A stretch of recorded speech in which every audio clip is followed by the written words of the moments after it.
ನಾವು ಮೊದಲು ತುಂಬ ಕಷ್ಟ ಆಯಿತು ಊಟ ಮಾಡೋಕ್ಕೆ. ಇಲ್ಲಿಗೆ ಬಂದಮೇಲೆ ನಮಗೆ ಊಟ ಮಾಡೋಕ್ಕೆ ಯಾವುದೇ ತೊಂದರೆ ಇಲ್ಲ. ಯಾವುದೇ ಕೆಲಸ ಕಾರ್ಯಗಳಾದರೂ ಅಭಿವೃದ್ಧಿ ಮಾಡಿಕೊಟ್ಟಿದ್ದಾನೆ ನಮ್ಮಯ್ಯ. ಒಳ್ಳೆ ದೇವರು ಮಾತ್ರ, ಸತ್ಯವಾದ ದೇವರು. ದೇವರು ಹೂವು ಕೊಡ್ತಾನೆ. ನಮಗೆ ಮದುವೆ ಆಗಿಲ್ಲ ಅಂದರೆ ಮದುವೆ ಆಗುತ್ತೆ, ಆಮೇಲೆ ಮಕ್ಕಳಾಗಲಿಲ್ಲ ಅಂದರೆ ಮಕ್ಕಳು ಕೊಡ್ತಾನೆ ಭಗವಂತ. ಸಬ್ಲೇಗೌಡ ಅನ್ನೋರ್ದು ಒಂದು ಹಸು ಇಲ್ಲಿ ಬಂದು ಹಾಲು ಕರೀತಾ ಇತ್ತು.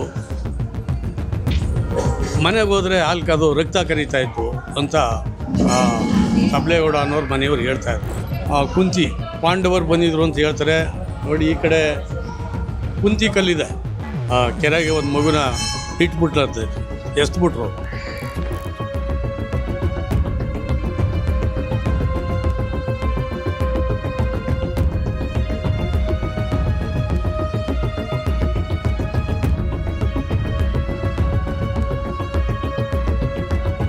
ಅವ್ರಿಗೆ ಹಿಂದೂ ಲೋಕದಲ್ಲಿ ಶಿಷ್ಯರು ಜಾಸ್ತಿ ಇರಲಿ. ಇಂದ್ರ ಅವ್ರಿಗೆ ಒಂದು ಸಾಗಲಿ ಗ್ರಾಮ ಕೊಡ್ತಾರೆ. ದಿನ ಒಂದು ಗುಂಪಲ್ಲಿ ಚಿನ್ನ ಕೊಡ್ತಾರೆ, ಮಾರಿ ಅವ್ರಿಗೆ ಶಿಷ್ಯರು ಬಿಟ್ಟು ಅದು ಜೋಳದಲ್ಲಿ ಹಾಕೊಂಬಂದು ಇಲ್ಲಿ ಮಲಗಿರ್ಬೇಕಾದ್ರೆ ಈ ಜಾಗದ ವೈಶಿಷ್ಟ್ಯ ನೋಡಿ ಸಾಲಿಗ್ರಾಮ ಇಷ್ಟ ಆಗಿ ಇಲ್ಲಿ ಕರ್ಕೊಂಡು ತುಂಬ ಜನ 40 48 ಗೊತ್ತಿದೆ.